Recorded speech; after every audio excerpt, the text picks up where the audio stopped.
Hey, how do you feel about taking a trip back in time? We're diving into the history of the Amazon forest to unravel the mystery of its lost cities. Grab your bug spray and hop on. The Amazon forest is the world's largest rainforest. The environment there can be extremely challenging for human life. Yet, the legend goes that the Amazon has been home to sprawling settlements rich in unmeasurable wealth. Could that really be true? Or is that none other than a figment of our collective imagination? The legend of El Dorado might be the myth that started this whole thing. As European explorers began their excavations in American lands back in the 1500s, word got out of an Amazonian civilization that used to paint their leader in gold as an offering to higher powers. The legend of El Hombre Dorado, aka the Golden Man, began to quickly spread around Europe. Explorers got excited at the possibility of finding an infinite amount of gold somewhere deep within the Latin American jungle. And as you can imagine, expeditions to the continent began to multiply with each passing year. It didn't take long before explorers found this civilization. They were known as the Muisca people and were located in Colombia, near Lake Gudavia. The Muisca people had a tradition of painting their leader, aka the Zipa, from head to toe in gold. In a ceremonial gesture, the Zipa would swim into the river, spreading gold dust all over the lake. For the Muisca, this was their way of acknowledging and thanking the higher powers of the universe they believed in. When European explorers heard and witnessed this practice, they were amazed. For them, gold was used solely for commercial purposes as their main currency for trade. This made them think that the Muisca people must have stacks and stacks of gold hidden somewhere in the jungle for them to use it so abundantly. Well, that's how the legend of El Dorado was born. What was once the practice of El Hombre Dorado traveled on word of mouth until it became El Dorado, a fictional city that was most likely to hide piles of gold.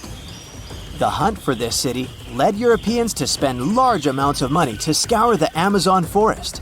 Unfortunately, all of their expeditions came back empty-handed. That is, if they ever came back at all. Now, jump to the beginning of the 1900s. In England, the Royal Geographic Society, a prestigious British institution, was looking for somebody willing to travel down to Latin America to trace the border between Brazil and Bolivia. More specifically, the part of the border that is nestled deep within the Amazon rainforest. One Sir Percy Fawcett was a Latin American aficionado, and he gladly volunteered to do the job. Oh, it's important to note that the Amazon forest is virtually the size of the continental USA. It sprawls across 8 countries, including Brazil, Peru, and Bolivia. And trust me, getting around is no easy feat. The jungle is covered in dense vegetation, and in addition to that, it's home to insane predators such as anaconda snakes, panthers, crocodiles, piranhas, and so on. But despite all that, Fawcett was very successful in his mapping adventure and seemed to be wanting to come back more. Back in England, Fawcett would scour diaries from other explorers hoping to learn more about the ancient Amazonian civilizations. He would read about the Incas and the Mayans and the great empires they built. He believed that if the Incas were capable of building empires that stretched over 2 million square miles, this could mean that other Amazonian civilizations could have thrived there too. During his research, Fawcett came across a report from a 16th century explorer. The report told of a city deep within the Amazon forest that held unimaginable quantities of minerals, a town that stretched for 15 miles without any space from a house to house. This report fueled Fawcett's imagination to a new extreme. From then on, he became obsessed with finding what he called the lost city of Z. Over years, Fawcett searched the Amazon forest, usually looking for stone ruins that could possibly indicate human settlements. On his later expeditions, he focused on exploring the state of Mato Grosso in central Brazil. He would travel from Europe and into the lower region of the Xingu River. The trip to the Xingu would take him around 14 days on foot. Then, he would set sail in small wooden boats accompanied by local indigenous leaders that knew the region better than anyone. How he communicated with the indigenous population is still a mystery, since they only spoke in local dialects. Some scientists believe that this could have been the real reason why he never found the city. They believed he wasn't able to communicate what exactly he was looking for. And this was not his greatest difficulty. As we've said before, Amazon is not a kind place for its visitors. In his diaries, Fawcett tells of encounters with a 60-foot-long anaconda, which he bravely survived. He writes of endless sleepless nights and waking up with his hands and feet swollen from mosquito bites. Some of his peers said he was invincible and tireless, but the day came during his 8th expedition when he didn't make it back home. Fawcett disappeared without leaving any trace behind. Some even suspect that he was close to reaching his lifelong goal. On the day of his disappearance, he sent an optimistic letter to his wife saying there was nothing to fear, and that he was setting out on a certain final search. Fawcett's failed attempt to find ruins seemed to support what had become a consensus among experts at the time, that this rainforest was too inhospitable to support large, complex societies, let alone cities. Experts were convinced that the Amazon's lost cities were nothing more than fiction. That is, until the 1960s, when modern research began to find evidence that suggested otherwise. Scientists discovered patches of extremely fertile soil. They called it Black Earth. And apparently, they found lots of it in the Amazon, especially alongside rivers. Further research even showed that such soil was created by human waste or the intentional burning of forests, which adds nutrients to the soil below, which could only mean bingo! The discovery of Black Earth was the evidence that large-scale agriculture was possible and probably did exist amidst the Amazon, confirming that settlements could have formed there after all. In the 1990s, along the Xingsu River in Brazil, a team of archaeologists from the University of Florida made a remarkable discovery. Working alongside local indigenous people, they found very long ditches. After mapping them, they realized that these ditches were a sign of a big settlement. They were remnants of carefully designed walls centered around a plaza. Some were roads that led to more settlements. In fact, just this part of the Amazon, about the size of New Jersey, was once a network of dozens of settlements that experts believe could have been home to at least 50,000 people between 1250 and 1650 CE. Other discoveries were possible thanks to LiDAR imaging, a type of technology that allows researchers to take satellite pictures of the forest's ground without having to step inside of it.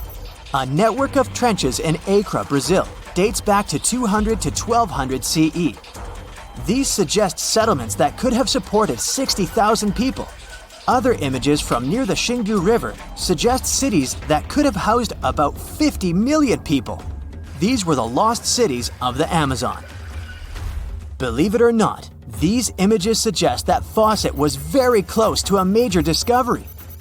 He was looking for the ruins in the right place, but he was looking for the wrong thing.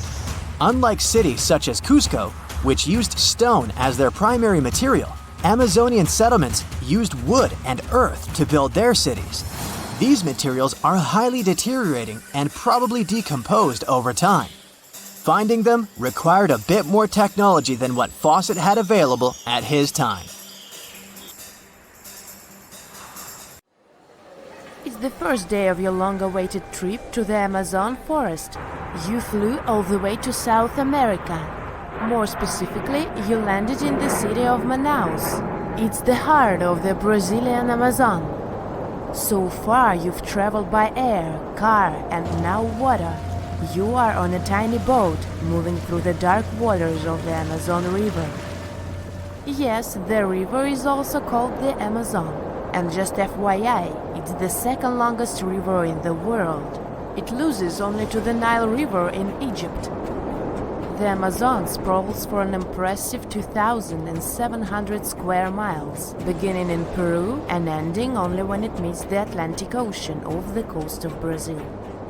To get a closer look at the forest, you decide to start by exploring it by boat. First up, you watch some piranha fishing. You can even try to catch one yourself if you like. As you may know, piranhas are carnivorous fish that inhabit the Amazon River, so it might not be your best option to go swimming in these waters. One of the most emblematic species of alligators present in the Amazon River basin is the broad-snouted caiman. It looks pretty much like a regular alligator, except for the fact that it has a yellow chin. Your guide leaves the boat and searches the water to show you a caiman up close. He also tells you of another legendary creature that lives in the dark waters of the river, the pink dolphin. Lucky you get to witness a family of pink dolphins showing their fins near your boat. They look magical from the place where you're sitting. You've probably never known dolphins can be pink, huh? After a few mesmerizing moments, you discover that the dolphin's pink color is nothing but an illusion. The animals are originally pinkish-gray, but due to the brown colors of the Amazon River, they look vivid pink when you stare at them from above. Your guide tells you that the pink dolphin is a central character of Brazilian folklore. Locals believe that the pink dolphins can turn into humans and wander off into towns at night. You get off your boat near one of the entrances to the forest. Now you're going to continue your trip on foot. Your guide says that you are venturing into very dangerous terrain. The Amazon is home to some of the creepiest species of wildlife on the globe, but don't worry, we'll get to see a lot of them today. You've come prepared, of course. Bug spray, a raincoat, and your sharp eyes. Inside the jungle, you need to be alert at all times. You may have heard legends of the anaconda, a snake that can swallow animals as big as a cow in one go. Sorry to break it to you, but those are not just legends. Reptiles like these do actually exist. They live deep in the jungle. Is it right there, moving between the trees? Is it a spider? The so-called Goliath bird-eater is a monster spider. Its legs can grow up to a foot in length, and the spider itself can weigh around 6 ounces. It's also known as the king of tarantulas. You shouldn't get too close, of course. It's not venomous to humans, but its bite can surely sting. As its name suggests, the Goliath bird-eater can even eat birds, as long as they are smaller than it is. Up next, you run into another species of spider that draws your attention. This one is so tiny that you almost don't see it. It's known by the popular name of the decoy spider. You see one of its creations, a gigantic spider built by the tiny Cyclosa spider in order to scare off large predators. This is as amazing as it is creepy. A spider that uses the remains of other insects and dry leaves to create the image of a large spider on its web. If it fools predators, perfect! But to us humans, this work of art looks almost endearing. Who knew there were artists in the arachnid world? Near a small lake, you witness a unique scene. A large snake is slowly slithering its way toward a lizard that is resting on a rock. The lizard seems obvious to the presence of the dangerous reptile, but right as the snake is preparing to attack, the lizard flies the scene in its iconic way. The so-called basilisk lizard is famous for its ability to walk on water, or rather run across the water. This isn't an illusion, just a matter of balancing. The small lizard moves its legs on top of the water very fast, while its long tail serves as a counterweight. I wish I could do that. If you've ever wondered what a frog looks like on the inside, you've come to the right place. Right in front of your eyes, there is a rare local species of frog. It's known as the glass frog. This species of amphibian has a type of transparent skin that is completely see-through. In other words, you can see the frog's interior with astounding clarity. It's as if you had X-ray vision. Moving on with your journey, soon you come across a pond. Floating on its water is probably the biggest water lily you've ever seen in your life. These huge plants are also known as the Victoria Amazonica. They can measure up to 8 feet across and hold the weight of a grown-up person. but I wouldn't recommend trying to climb on it if I were you, just cause, you know, it's the Amazon forest we're talking about. The wildlife here is amazing, but the forest itself is also a sight. There are over 80,000 species of plants and trees grown in the Amazon rainforest. In fact, you can find 10% of all the world's wildlife in this jungle. An estimated 400 billion trees grow on the gigantic area the forest occupies. Of course, this place is bound to be biodiverse, right? You won't be able to witness this phenomenon during your trip, but your guide tells you about a unique species of tree that is famous for being able to walk. Yep, you've heard correctly. There are walking trees in the Amazon rainforest. They don't have legs or anything like that, but they do move around in search of better lighting conditions. The Amazon canopy is so thick that only 1% of sunlight can reach the forest floor. Because of this, some trees end up getting less sunlight than others. The so-called walking palm trees seem to be adapted to this situation. They grow new roots, which helps them move for 1 to 2 inches per day. They can walk up to 65 feet per year. Maybe that's what inspired John Ronald Reuel Tolkien to create ants, huh? Those are pretty similar tree beings that roam freely around the world. I kid you not, it's not only wildlife that inhabits the Amazon. Actually, over 30 million people live in the forest. And there are also ancient settlements that scientists believe to have been thriving there. And I'm not talking about El Dorado, that's just a myth. But in 2018, a groundbreaking study showed that up to 1 million people probably inhabited the Amazon, between 1250 and 1500 CE. Can you imagine that? Working alongside local indigenous people, researchers from the University of Florida found several mounds in the Amazon. Besides these mounds, they also discovered interesting ditches and geoglyphs. After mapping all of these recurring mounds, scientists understood that this was a sign of an ancient settlement. They found remnants of carefully designed walls centered around plazas. This could only mean that these ancient cities were big and could host hundreds of thousands of people. These findings brought back the idea that the Amazon could have been home to thriving civilizations way before the Europeans arrived there. But rather than cities drenched in gold, they were simply well-developed agricultural societies. It was September 7, 1695, somewhere at sea near the Horn of Africa. A merchant ship laden with treasure was sailing from present-day Yemen to its home port in India. Its escort had previously been captured by pirates, and now it was their turn, as they spotted a frigate approaching them fast. From its mast pole, a red flag with a Jolly Roger on it fluttered in the wind. Once the battle was over, a British pirate named Henry Avery sailed away with one of the biggest catches ever.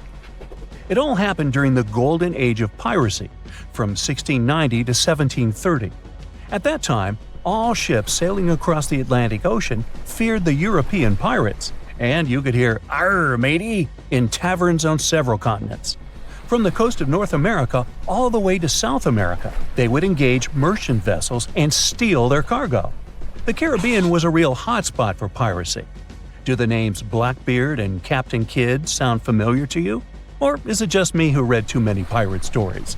Anyway, as the 17th century drew to a close, the thirst for wealth made some pirates sail down the eastern coast of Africa and into the Indian Ocean. This is how Avery ended up so far in the east, but he was not the only European to sail in that direction. At the time, the Indian Ocean was teeming with merchant ships, as convoys transported luxury goods or pilgrims from Mecca in the Arabian Peninsula to the Mughal Empire in what is today India. The rich cargo included silk, spices, incense, and perfumes.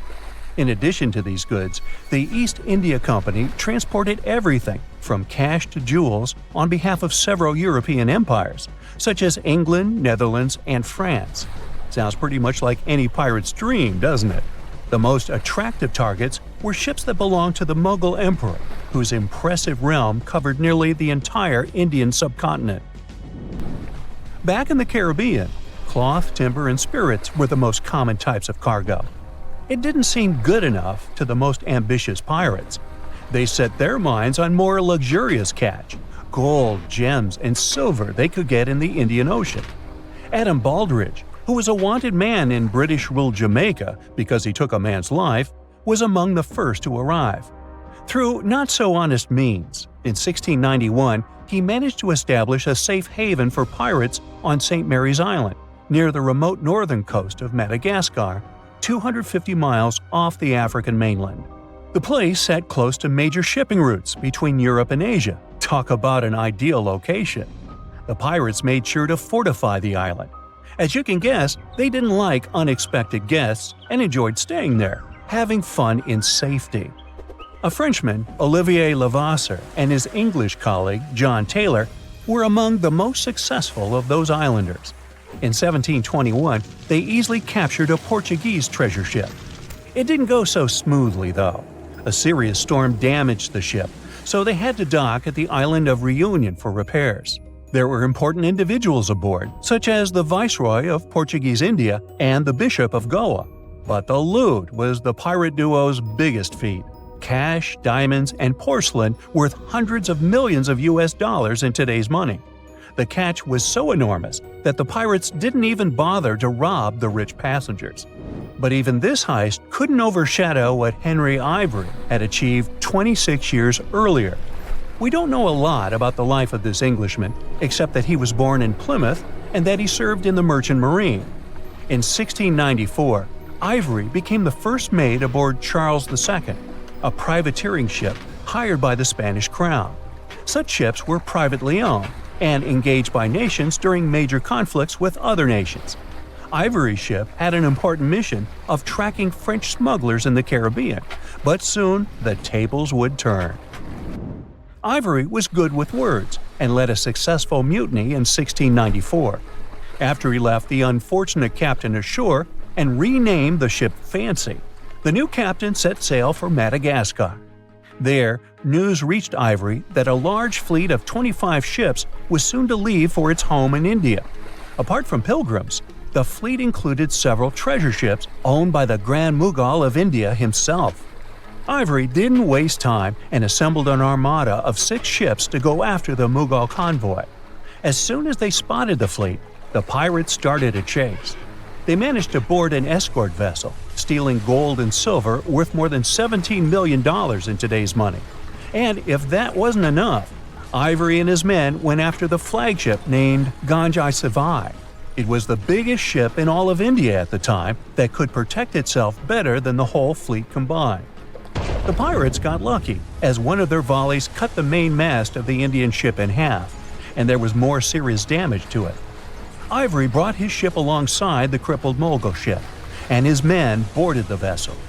Indian sailors showed some impressive resistance, even though their captain had abandoned them. Ivory's men won in the end, and they got one of the richest pirate catches ever. They filled their chests with hundreds of thousands of pounds in jewels, gold, and silver. After it, the pirates set course for the Bahamas and used their enormous wealth to convince the local ruler to let them come ashore. Their most prized possession, their ship, the Fancy, was included in that deal. Once the news of the heist reached the Emperor of India, a huge diplomatic scandal broke out. The Grand Mogul was enraged and accused the East India Company of plotting against him, arresting several of their high-ranking officials. The company feared that the Indian leader would cancel their valuable trade agreements, so they decided to do something nice for him and bring to justice the pirates responsible for the theft. Together with British ships equipped for search at sea, they launched one of the first truly international pursuit of Ivory and his shipmates, promising a reward to whoever captured him. The pursuit was only partially successful, as they only managed to catch and trial several pirates. Most of them scattered across Europe and the Americas, keeping their share of the wealth. Ivory earned himself the nickname the King of Pirates because of his adventure in the Indian Ocean. Historians believe he escaped to Ireland with his share of the loot using a false name, George Washington. No, I made that up. Piracy was a risky trade, and not all European fortune seekers were successful in the East. Take Dutch pirate Dirk Schijvers, who entrapped 4 ships in the Indian port of Calicut. He demanded money from the local Indian authorities and the East India Company, but they offered him only half of the requested sum. Finally, they settled on a different amount. When it didn't arrive, Schijvers set another ship ablaze. By this point, both the British and the Indians had had enough, and they hired 10 Indian pirate ships to drive Schijvers away, which they succeeded in doing. The pirate captain was forced to return for repairs to St. Mary's Island empty-handed. Oh well. The end of the 18th century and an increased European presence in the region brought about the end of the golden age of piracy. As the British authorities increased raids on pirate strongholds, the number of pirates decreased significantly. In 1692, a huge earthquake that was followed by a tsunami erased a well-known pirate haven from the map, Port Royal in Jamaica. But piracy in the Indian Ocean never fully disappeared. Modern pirates might not have an eye patch or a parrot on their shoulder, but they mean business just as the pirates from the past. The Strait of Malacca connects the Indian Ocean to the Pacific, and today, around 40% of world trade takes place through it. Despite this fact, piracy was alive and well here even in the 21st century. The national authorities of Malaysia and Indonesia, 2 countries the strait separates, were finally able to curb piracy only in 2016. No, it's not a romantic story at all. We all know some iconic symbols. The Statue of Liberty screams USA. The Eiffel Tower represents Paris. And this mask? Undoubtedly, it's Tutankhamun's, right? Sometimes it feels like historians have squeezed every last drop out of the King Tut story. But guess what? The most obvious details often slip right under our noses. Like the fact that this famous mask didn't actually belong to him, nor was it ever meant for him. Stick with me for the details. Can we get a close-up of that mask? Thanks.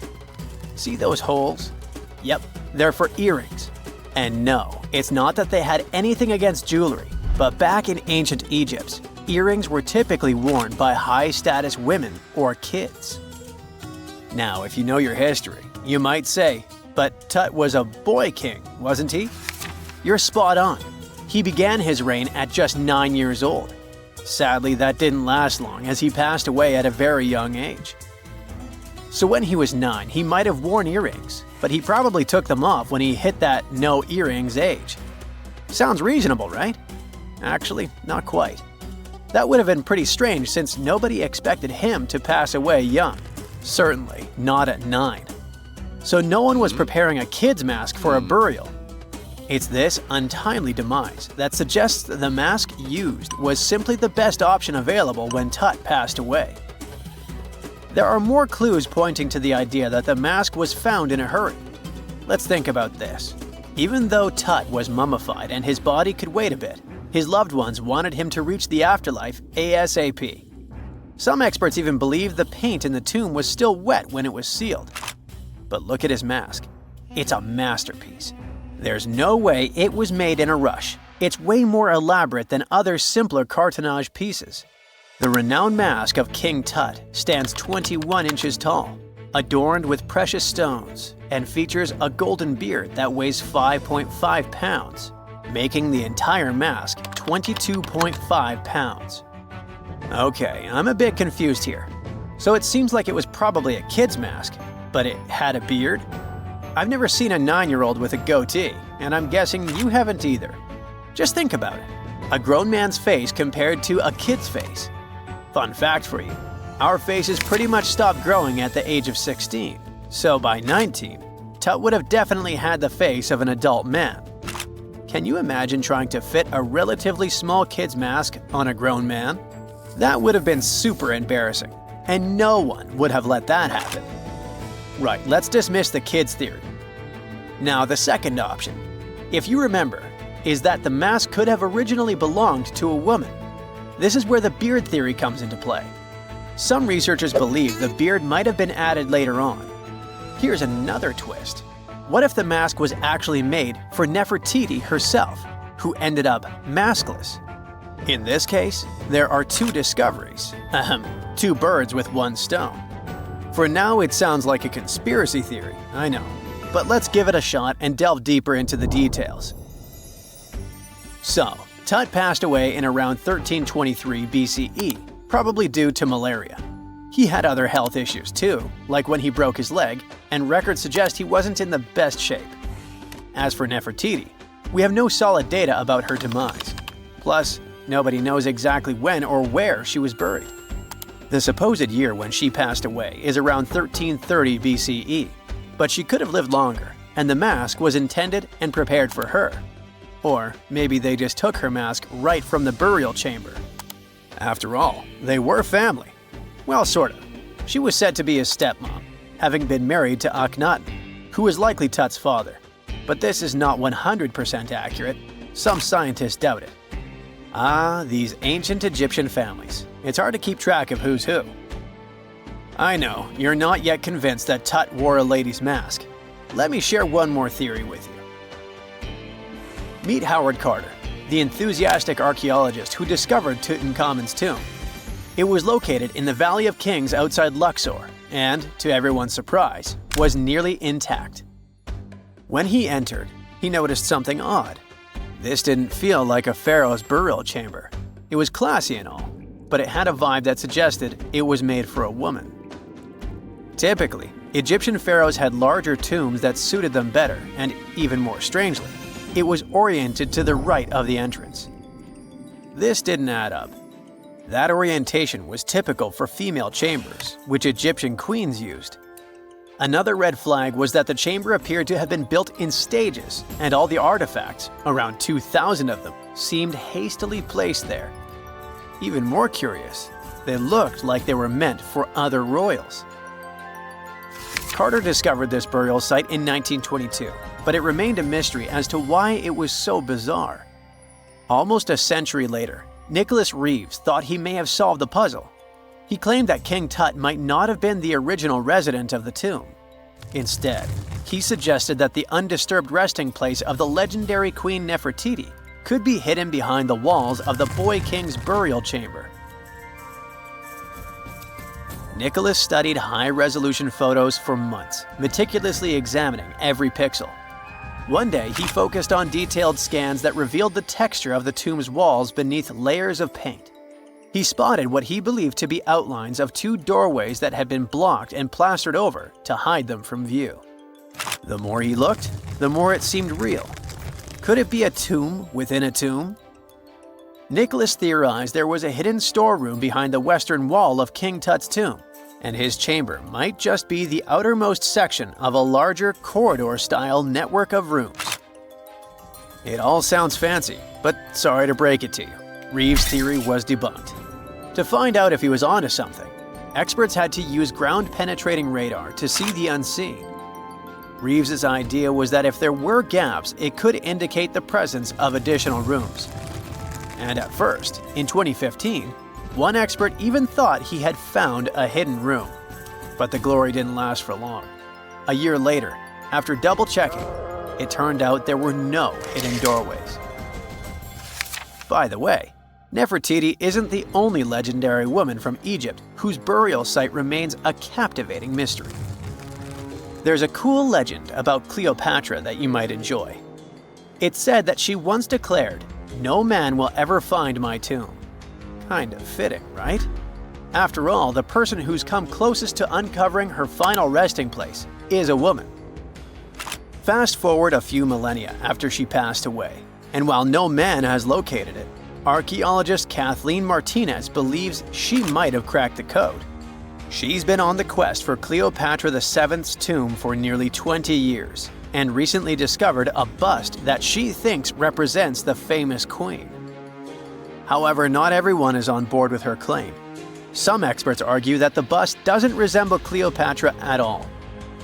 Alongside this intriguing marble statue, Martinez's team also unearthed 337 coins, some of which, less controversially, feature Cleopatra's likeness. But the real part is that it's still not officially confirmed. There's no doubt about the existence of the small bust. It's carved from white marble, fits in one hand and shows a woman wearing a royal crown, according to a translated statement from the Egyptian Ministry of Tourism and Antiquities. The big question, though, is who it actually depicts. While Martinez insists this statue is a representation of Queen Cleopatra VII, many other archaeologists argue that the facial features don't match, suggesting it likely belongs to a princess instead. Sorry, I can't resist the temptation of breaking the magic for a moment. Some folks believe that the whole idea of "no man will find my tomb" is misunderstood. Even if she did say it, what she probably meant was "no living soul," and it wasn't about gender at all. It can as well be just a beautiful legend. Toodaloo! There are many miles of undiscovered areas beneath the crust we can't even come close to. Scientists found what appears to be underground mountains buried inside the mantle. Our planet is divided into 3 layers: the crust, the mantle, and the core. The crust is where 8 billion people, trillions of trees, and millions of animals live and thrive. There are also different types of crust in the land and the ocean. The oceanic crust contains unique rocks and is denser than the land crust.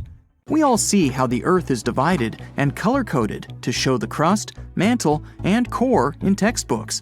But there are also special layers in between that not everyone talks about. The mantle is divided into the upper and lower part, which is the transition zone. Since the mantle acts as the geological recycling center, the plate tectonics don't only move side to side, but up and down.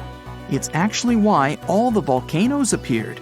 The magma spews out to the surface or even underwater, and then sinks back down and repeats.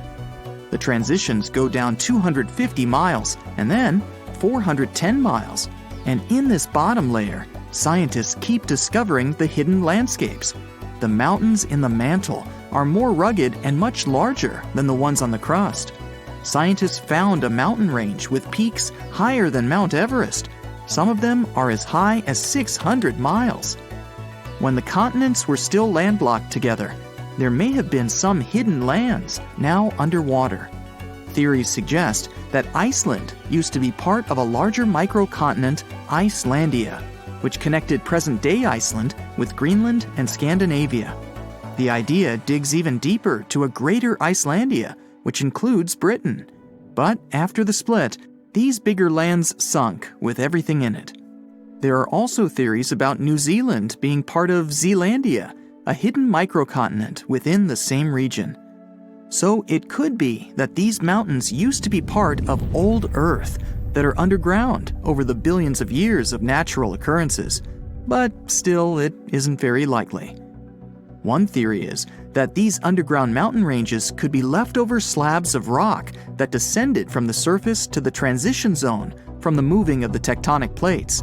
As they sink, the large pieces break down into smaller ones, and as they compile over the millions of years, they form what appears to be underground mountains.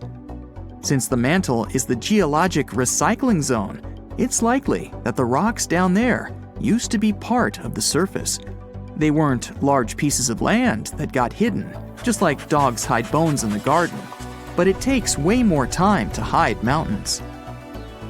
Some parts of the mantle appear to be smooth, while others aren't so much. The parts that have a cluster of rocks could contain hidden elements in the underground mountains. The smoother parts don't have much seismic or volcanic activity, while the rough parts do. The best way to study those underground landscapes is to wait for an earthquake or a volcano eruption to happen. Seismologists can observe the Earth's interior with special scanners, just like doctors use ultrasound to examine a patient. They can even see minor details and not huge chunks of rocks. A strong enough earthquake can send shock waves to the Earth's interior, even through the core and back up to the surface. Depending on where they occur, seismologists can observe and study the intensity of the waves as they move back and forth. On smooth rocks, the waves can travel in a straight line, but once they reach a rough area, the waves tend to scatter. The temperature and composition of the materials can make the waves move faster or slower. But this info isn't exactly accurate and won't contribute a lot to the actual data of the underground mountains. So, by analyzing the scattered waves on ships and utilizing the Earth's magnetic field, scientists can figure out everything they need to know. But these studies are only good enough to figure out the interior in today's state, not how the Earth changed over the past 4.5 billion years. However, scientists are certain that mantle material still dates back to the beginning of Earth's original formation. The question, why not just dig a hole to the center of the Earth and see what's going on down there, might seem logical. The deepest hole humans have dug so far is the Kola Deep borehole in the Russian Arctic that goes more than 40,000 feet deep. The locals claim they can actually hear screaming coming from below. It took almost 20 years to drill as far as they went, but it's literally merely scratching the surface of what's underneath. They dug about 1/3 of the crust, which is only 0.2% to the center of the Earth. Getting there is beyond us, just like trying to reach the sun. No human can handle the amount of pressure down there. Going down the Mariana Trench, the Earth's deepest point, requires special gear to withstand all the immense pressure. It'll cost a fortune to build that tech to get us to the center of our planet. Evidence of diamonds buried deep in Brazil shows that everything we do on the crust's surface can affect things miles below, even towards the mantle. Scientists dug up 6 diamonds that could hold tiny mineral grains. As they're called in the mineral world, these inclusions have a chemistry composition where they originated deep in the Earth. Typical diamonds are formed at depths less than 125 miles in the upper mantle, where it's extremely hot. The high pressure and boiling temperature down crystallizes carbon and creates diamonds. But humans can't dig all the way down there. They mine them by detecting where a deep volcanic eruption happened that expelled these diamonds to the surface. These eruptions occurred millions of years ago, when dinosaurs used to rule the Earth. They shot out the diamonds that were in the mantle and are now embedded within the cooled-down volcanic material. That's where people mine them. But these special diamonds found in Brazil originated from a much deeper point than usual, which can further help scientists study the depths of the Earth. They can extract these inclusions and analyze them in a lab to tell where exactly these minerals come from. In the lab, scientists study inclusions, each just 15 to 40 microns wide, less than a quarter width of a human hair. They found out that they contained many types of minerals found in volcanic rock on the surface. The carbon composition of the magma from the surface is much different than the ones deep in the Earth. What's crazy is that these diamonds with special inclusions can only be found 435 miles in the lower mantle. With only a few samples of them found, we don't know what else lies beneath us. It's possible that those mountain ranges underground, taller than Mount Everest, can have traces of diamonds all around, which would prompt excavators to dig them up and saturate the market with them. These diamonds are less flawed than the usual ones and might even come in many sizes. It's possible to see diamonds as large as a car or as small as a grain of rice. There might even be new diamonds with different chemical compositions than the ones we find near the surface. The largest diamond in the world is the Cullinan, which can fit in the palm of your hand. It weighs around 1.3 pounds and is 3,100 carats. It was found in 1905 in South Africa. For anything to exist on Earth, you need carbon. In a nutshell, the carbon cycle is when plants and algae release carbon dioxide into the atmosphere, or dissolved in water through photosynthesis. It's converted into carbohydrates and stored as fat. Later on, carbon dioxide is released into the atmosphere through breathing, which the plants benefit from, and the cycle goes on. Scientists claim that there might even be a carbon cycle in Earth's interior. The oceanic crust has a lot of carbon sediment that could mix with the upper and lower mantle layer. But there still isn't enough evidence to support this. The deep diamonds might be the key to popping open that theory. Only time will tell. Summers in the Middle East get so hot that they change the landscape dramatically and make entire cities resurface from the past. That's what happened in 2018 when the city, built by a mysterious empire on the Tigris River, was finally released from its water trap. Archaeologists rushed to the location as they didn't want to miss a rare chance to excavate the site and learn more about the history of the place. They believe they've found the Bronze Age city Zaku, founded over 3,000 years ago and fully submerged in the 1980s when a dam was built in its place.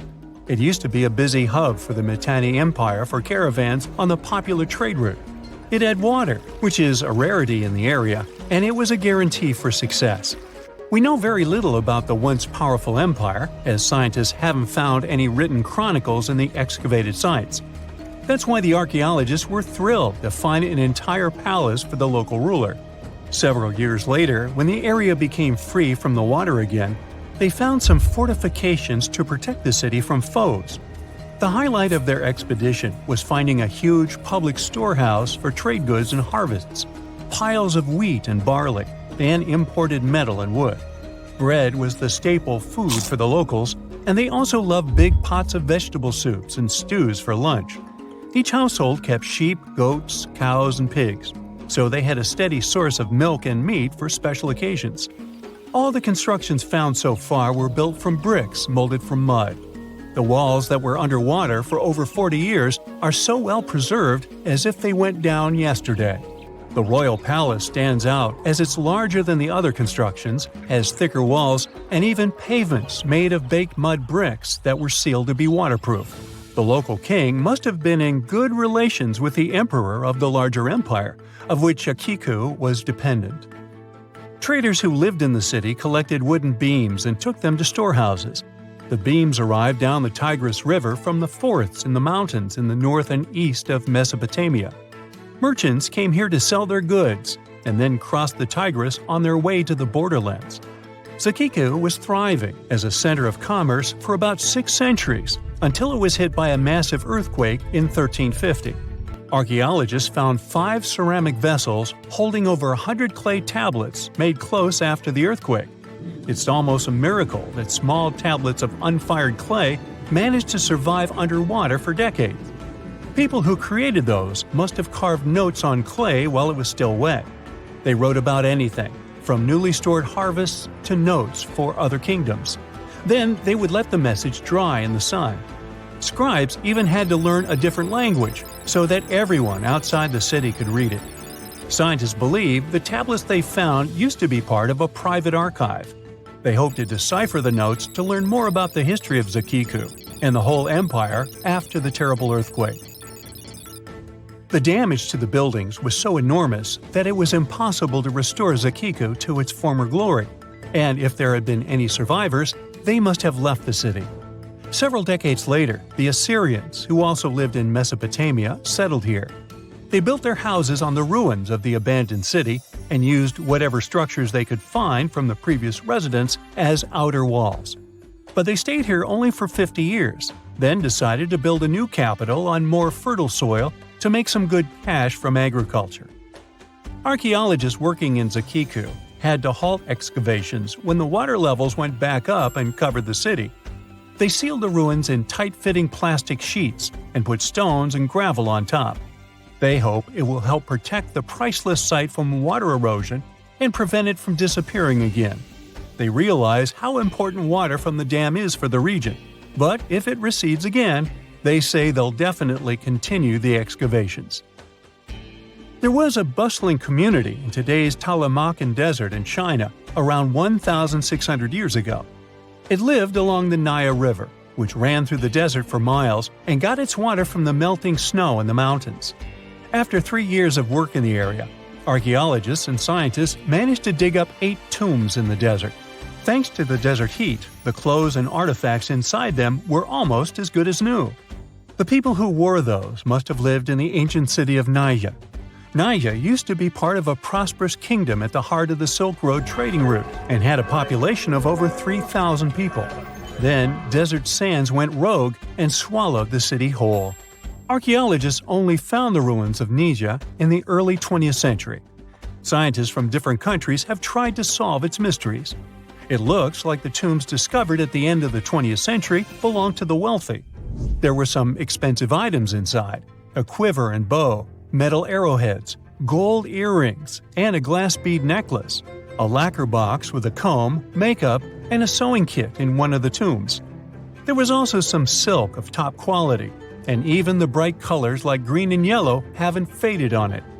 The fabric also had Chinese characters with quotes from historical books, which helped scientists identify the period in which it was made. Archaeologists later found a large dwelling site and the clearing of 3 ruined buildings. It will probably take many more years to understand why the city had fallen and what happened to its people. Saudi and French archaeologists teamed up near Riyadh, the Saudi Arabian capital, and stumbled upon an ancient settlement dating back 8,000 years. The scientists used all sorts of cool tech, like laser scanning, drones, and aerial photography, to unearth this Neolithic-era gem. They found the settlement in a local archaeological hotspot. Among the treasures they uncovered were a stone temple, remnants of an altar, and over 2,000 graves. All these finds tell us about ancient practices and rituals. The team also found the foundations of 4 massive buildings, corner towers, and open-air courtyards, all with underground reservoirs to store water for agricultural use. There was also a smart irrigation system with canals and cisterns, which let the city thrive in one of the driest deserts in the world. Rock drawings etched into the nearby mountain depicted the daily life of the locals. The excavations have been going on in the area for over 40 years, and scientists still keep finding new artifacts to answer more of their questions. Fishers have stumbled upon ancient bones, tools, and artifacts that are 9,000 years old on the North Sea floor. British and Dutch archaeologists and paleontologists rushed to see the finds as they were hoping it could be evidence of the submerged Doggerland. And they weren't disappointed. There were even perfect sets of footprints left by Mesolithic people who lived here. 12,000 years ago, during the last major ice age, the British Isles weren't islands at all. There was a landmass made of many hills, marshlands, and dense forests that connected them to the European continent. That landmass was Doggerland, where a prehistoric hunter-gatherer society lived and thrived. But then, the sea level started going up at the speed of 3 to 6 feet a century as glaciers were slowly but surely melting. The locals had to move to areas that today belong to England and the Netherlands. Experts decided to learn more about the history of Doggerland, using data from oil companies working in the North Sea. So far, they've created digital models of what the area of 18,000 square miles might have looked like before it vanished beneath the waves. They still need to analyze samples of ancient insects and plants and the DNA of animals to get a full picture. Most people know that pyramids were built as grand tombs for the pharaohs, designed to ensure they had a smooth journey to the afterlife. The Great Pyramid of Giza, for instance, was constructed for the pharaoh Khufu. But what most people don't know is that this whole pyramid building trend started right here with the step pyramid of Djoser about 4,700 years ago. This massive structure was built for Pharaoh Djoser, a ruler from Egypt's 3rd dynasty. It rises 7 layers high above the ground and stands about 200 feet tall. We think of it today as a phenomenal architectural project. But for ancient Egyptians, the step pyramid of Djoser turned out to be more like a massive experiment, a trial run, if you will, to perfect their building skills before they moved on to even more ambitious pyramids. Reaching new heights is super exciting, but the real mystery is what is going on below the ground. In this pyramid's underground labyrinth, there is a network of tunnels stretching about 3.5 miles long. And some researchers believe these tunnels might have been part of a sophisticated water system that could completely change what we think about pyramid construction. Let's talk about this massive complex located in Saqqara. Surrounding the pyramid, there's what's known as a dry moat, a continuous trench that is up to 164 feet wide and almost 2 miles long. It forms a sort of rectangular shape around the pyramid. This trench has an average depth of about 65 feet. Now, if you were to add up all the earth and rock they dug out to create this moat, it would be about 10 times the volume of the step pyramid itself. For the longest time, people just assumed this trench was nothing more than a huge quarry, a place where they dug up stone and clay to build the step pyramid. Makes sense, right? But when you take a closer look, it doesn't add up. The trench is too narrow and deep to be practical for mining. and its layout doesn't match anything we know about ancient Egyptian quarrying methods. Plus, some sections of the trench are actually covered with a rocky ceiling, which would have made it nearly impossible to use as a quarry. Another theory suggests that the dry moat had some kind of spiritual significance. Maybe it was a sacred place, where souls of nobles gathered to serve the late king in the afterlife. There are even niches in the walls that work as a hint at this spiritual function. But most researchers believe that this purpose likely developed much later, long after the complex was built for Djoser. So, what was the moat really designed for? In 2020, a researcher came up with a pretty intriguing idea. It is possible that this trench was actually designed to collect and manage water, especially after heavy rainfalls. Now, that makes sense when you consider the location. The moat sits in an area that could easily have been flooded by runoff water from nearby plains. This could also explain why the trench wasn't used for new graves until much later when the climate became drier and less prone to flooding. The story becomes even more intriguing, as this trench appears to be part of a larger, more complex hydraulic system within the Djoser complex. It is like the trench has several compartments, carefully carved out of the rock and connected by tunnels. These compartments likely served as a part of a water treatment system, where water would flow from one compartment to the next, getting cleaner as it moved along. Now, here is where things start to tie into the pyramid itself. The Djoser complex has a series of underground shafts, and some researchers think that water from the moat's deep trench might have been used to power a hydraulic lift system, and this giant water-powered elevator could have been used to raise the heavy stones needed to build the pyramid.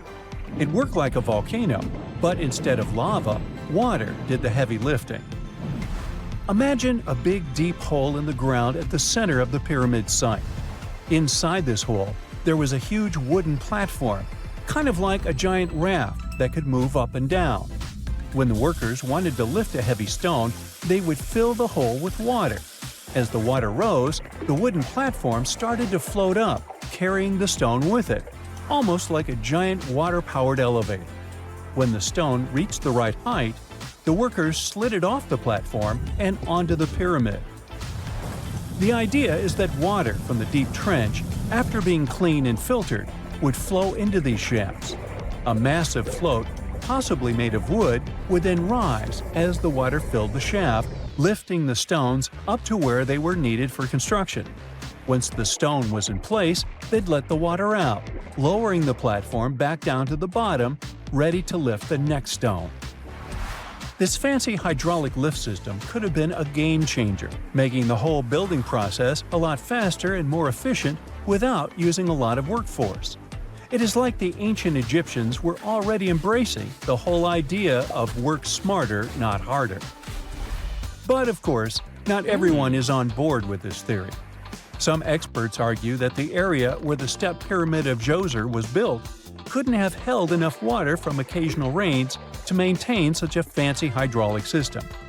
The main theory suggests that, in the past, there might have been some kind of lake nearby that would have filled up after a period of rain, and this lake could have supplied water to the complex's hydraulic system. But there is no mention of such a lake in any ancient Egyptian writings, so it might be more of a what-if situation than a reality. And then there's the issue of the hard work itself. Remember when I said this method could have allowed the ancient builders to raise stones with far less effort? Well, that might not be entirely true. According to some experts, just building this hydraulic device would have required a lot more heavy work than simply moving the stone blocks using good old-fashioned manpower. And let's not forget, the step pyramid of Djoser is like a baby pyramid compared to those that came later. The stones used for Djoser's pyramid weighed, on average, about 660 pounds each, which is nothing compared to the more than 2.5-ton blocks used later for the pyramid of Chephren. If this cool water lift theory gets completely ruled out, we still need to explain how this pyramid was built in the first place. To answer that, we need to rewind a bit and talk about the original plans. See, before Djoser's tomb became a pyramid, The idea was to construct a simple mastaba. This type of tomb was pretty common in earlier periods, a flat-roofed, rectangular structure with sloping sides. But after the original mastaba was finished, they decided to expand it a bit by adding more layers on top. And then they added even more layers, until the construction reached 6 distinctive steps, each one smaller than the previous. And they probably did all this by raising those heavy stones using ramps, not a water-powered elevator. There is still so much we don't know about the Step Pyramid of Djoser. More research is definitely needed to fully understand how this system worked, or if it even existed at all. But the idea of using water to help build the pyramid adds a whole new layer to our understanding of ancient Egyptian engineering. It's a powerful reminder of just how clever and resourceful those builders were, using the natural landscape and the power of water to create one of the most iconic monuments in history. You are lost deep within the jungle in the Yucatan Peninsula in Mexico.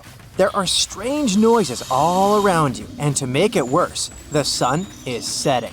Soon, you'll be alone in the middle of an unknown rainforest. Guess it was a pretty bad idea to come looking for El Dorado on your own, wasn't it? You keep walking as fast as you can, when suddenly, wait! What's this you're seeing? It looks like large stairways made out of stone. This definitely doesn't look natural, so you take a picture. Maybe you didn't strike gold, but you might have just found something relevant. Congratulations! You found Akamtun, a long-lost Mayan city, hidden 37 miles into the jungle. The name literally translates to stone column. Stone was probably in at the time, so these guys used a lot of it to build their pyramids, houses, and even ball courts. If you ever thought that Europeans invented ball games, think twice. Mayans love to play ball games for recreational purposes. Akamtun is part of a series of other long-lost Mayan cities that are being discovered with the help of new technology nowadays. We'll talk more about the other ones in a jiffy. Perhaps the biggest surprise of this one is that it was surrounded by wetlands, which is why the city was built on high ground. The city was monumental, covering an area of over 120 acres. That would be as big as 90 football fields right next to each other. Scientists have found proof that Akamtun had pyramids of up to 49 feet high, and that it was likely an important social hub between 250 and 1000 CE. This is definitely a game changer. But lost Mayan cities began to be unearthed in the 19th century.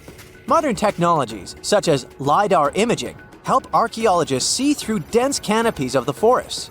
This means that people don't really have to risk getting lost in the tropical jungle like you did at the beginning of this video.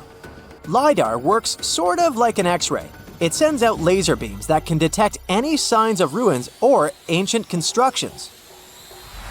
According to space archaeologist Sarah Parchak, satellite imagery has been a key player in discovering ancient cities in South America, Egypt, and other places. Sarah herself spends most of her days scouring images for any signs of where there could have been cities long ago. She says that more often than not, what happens is that ruins are covered by vegetation, soil, or sand, which makes them super tricky to find.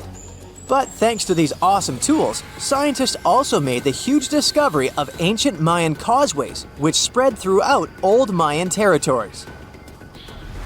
I mean, take a look at these roadways. You'd expect to see ruins like this in places such as Portugal, England, or the United States. I'm talking about 130 feet wide roads painted white to help travelers journey through the nighttime. Scientists recently unearthed a 110-mile network of roads such as these, and they think this dates back to before the first registered Mayan highways we've known so far. These roadways, which sometimes ran over the swampy ground and were even elevated at times, are being called the world's first superhighways. Even if there is no registry of animal-powered vehicles, it's believed that the Maya used them to travel around a network of possible 964 settlements. They were built like a huge spiderweb, and from what archaeologists have gathered, This huge system of roads worked to connect a big system of economic and social interactions between Mayan cities. This completely debunks the traditional idea that the Mayan pre-classic period, which dates back to 2000 BCE, was made of small, tribal settlements. Imagine the manpower and engineering ability you need to muster to build something close to these white highways. Scientists believe that these causeways were built pretty much the same way as the Mayans built their pyramids, with a mixture of mud and quarry stone. Oh, and using several layers of limestone to make them white. That's pretty cool, right? But let's take a few steps back for a moment to get some context. The Mayans were one of the biggest pre-Columbian civilizations living in the Americas. Until now, experts believe that at its apex, the Mayan civilization consisted of over 40 cities with a population of millions of people. That's a lot of folks. Their civilization spanned Mexico's Yucatan Peninsula, Guatemala, and Belize. And they survived mainly on agriculture. The thing is, the Yucatan Peninsula was an extremely difficult place to grow crops. So the Mayans had to develop a complex irrigation system in most of their cities. They built a series of ceremonial buildings, pyramids, and plazas. The Mayans might have been keen pyramid builders, but they also developed an advanced astronomical system.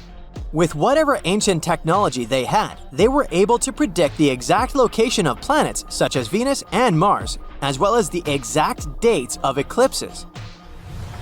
If you've ever seen examples of ancient Mayan cities, this is Tikal. Located at the heart of the Guatemalan jungle, Tikal is believed to have been the capital of the ancient Mayan conquest state. At its height, it was comparable in importance to cities such as London or New York in today's world. It's composed of a series of complex monuments. The North Acropolis is one of Tikal's most ancient complexes of monuments. Built solely by human hands around 350 BCE, it served as the resting place of kings and chiefs. Its monuments are up to 200 feet high. Back in the day, the step pyramid temples were painted a beautiful red. Mayans loved that color. Today, of course, you'll only see the limestone. Then there's Chichen Itza. It's got one of the best preserved pyramids on Earth to date. Located in Mexico's Yucatan state, this Mayan city is well over 1,500 years old. At its peak, it was home to 35,000 people. The site covers 4 square miles of land. The highlight is El Castillo, a tremendous step-like temple standing 80 feet above ground. Its most peculiar feature is that it has 91 steps up each of its 4 sides, including the upper platform, which makes for 365 steps, the same number of days as the solar year. You can see that these folks were a pretty big deal, huh? That's why nobody can really understand what happened to them. There's a big lack of evidence on the decline of this almighty empire. What could have been the cause of their demise? Was it a drought? New research in 2017 did bring some new discoveries into the mix. Using data from a site at Ceibal, located at southwest of Tikal, scientists analyzed radiocarbon data from ceramics and archaeological excavations to extract new information about the unexpected demise of this great civilization. The information shows that instead of a sudden collapse, the Mayans most likely fell in waves of social instability and political crises. These events are believed to have deteriorated Mayan city centers and began causing the dispersion of the Mayan population. It's hard to pinpoint the exact causes, though. But hey, recent discoveries are shedding a big light on humanity's past. Not only about the Mayan Empire, but about other long-lost civilizations of South America.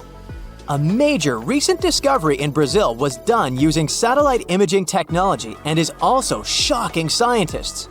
Some images from near the Xingu River, also in the Amazon, suggest that cities of millions of people might have existed inside the jungle, way before our modern civilization ever existed.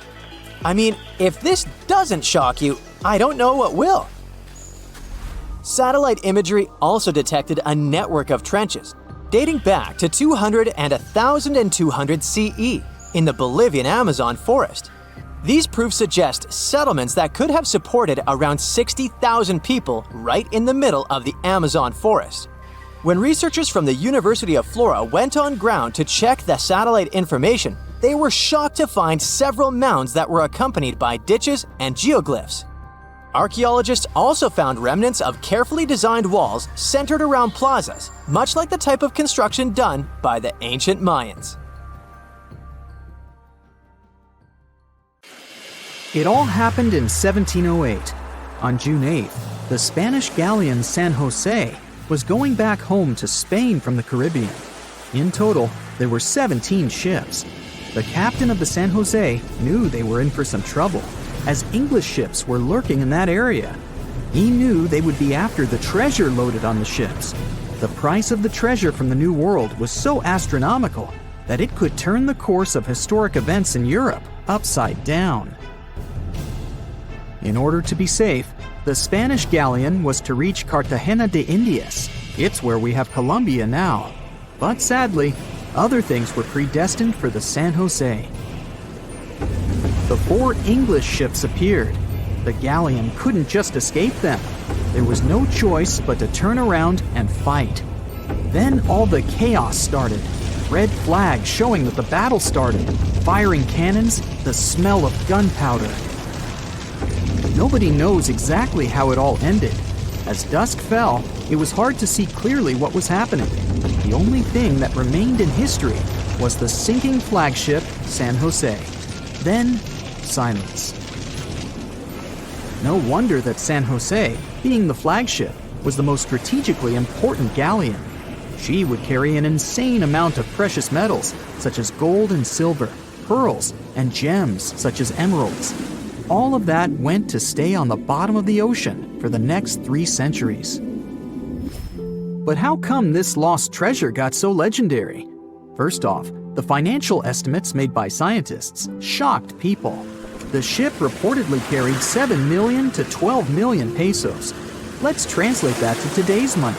Yeah, it may not be the wealth that Elon Musk has, but it's around $10 billion. With that money, you could treat yourself to a couple of private jets, a whole car park of Lamborghinis, and a posh mansion. And you'd still have a lot of money left.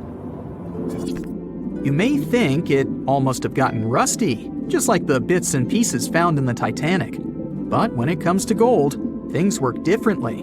The Titanic didn't carry gold, or at least not that much of it.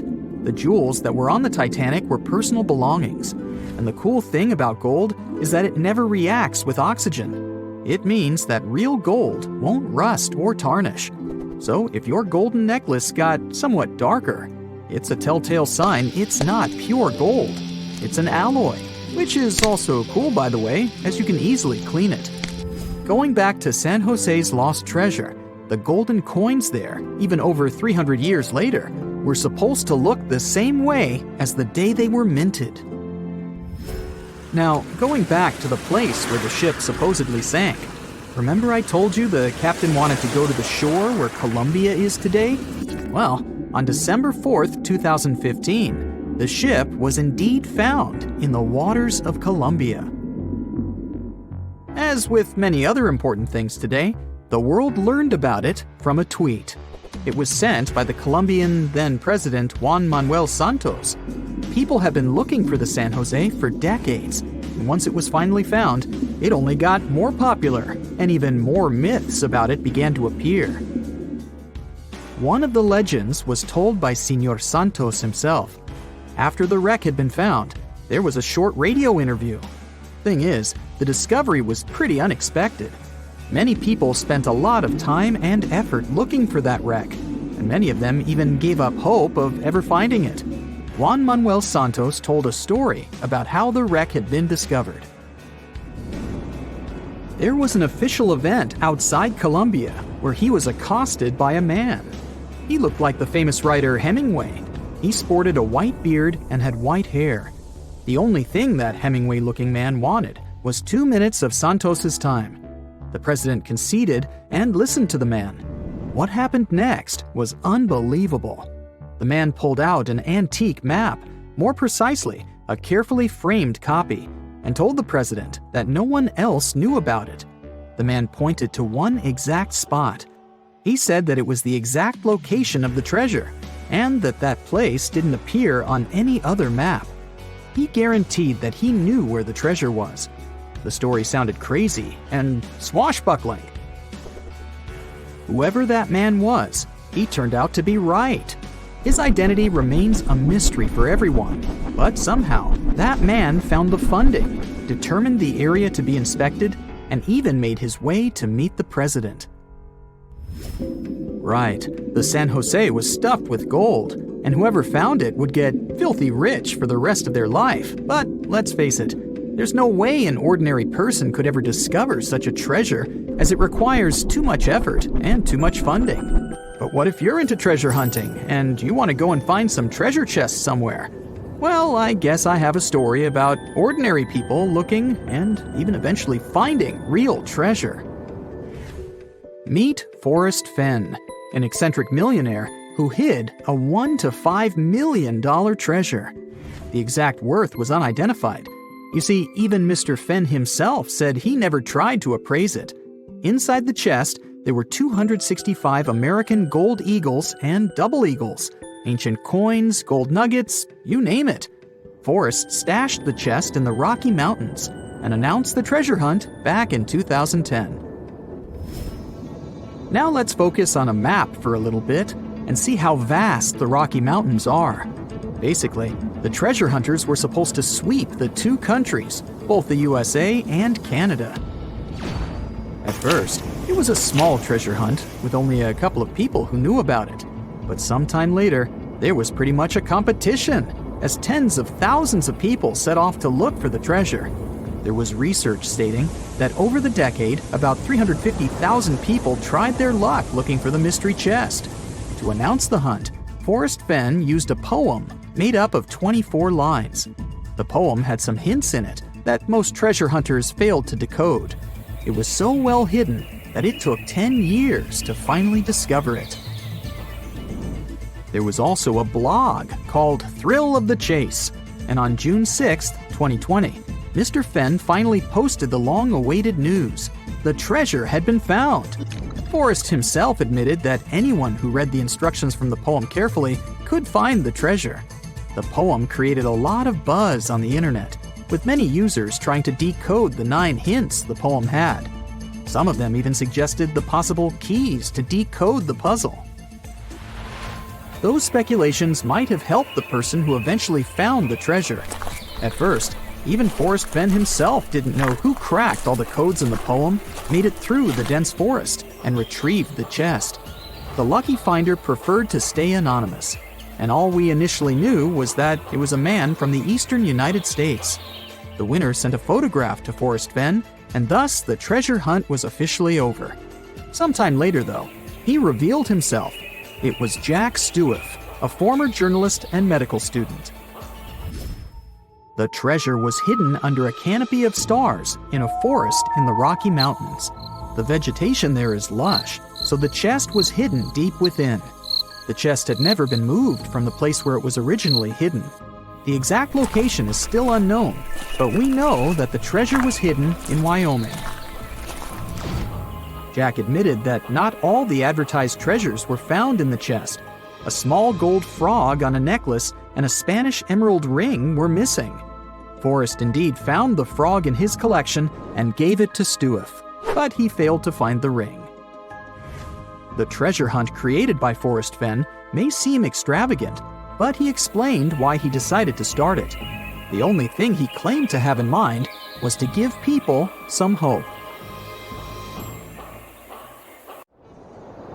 In November 1922, a boy walked through the desert mountains of Egypt and discovered some ancient steps carved into the rock. Subsequently, this find became one of the world's largest and most significant archaeological discoveries. This step was part of Tutankhamun's untouched tomb. Archaeologists found about 5,000 ancient objects, including jewelry, fabrics, painted vases, and funeral masks. You've probably seen one of them. It has become one of the most recognizable attributes of ancient Egypt. More than 100 years have passed since then, And now, humanity has finally become close to another large-scale discovery, the tomb of Cleopatra. This queen was the last active ruler of the Ptolemaic Kingdom of Egypt, who sat on the throne from 51 to 30 BCE. There are many ancient records about Cleopatra, her reign, and her unusual personality, but until now, no one has discovered the secrets about her passing away in the burial place.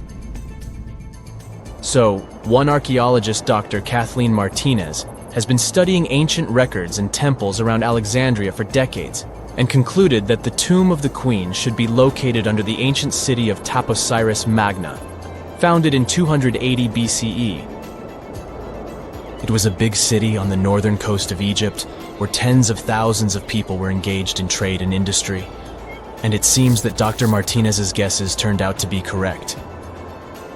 She and a group of archaeologists have discovered a secret underground tunnel near Alexandria, with a length of about 0.8 miles. It was cut into the rock under Taposiris Magna's temple.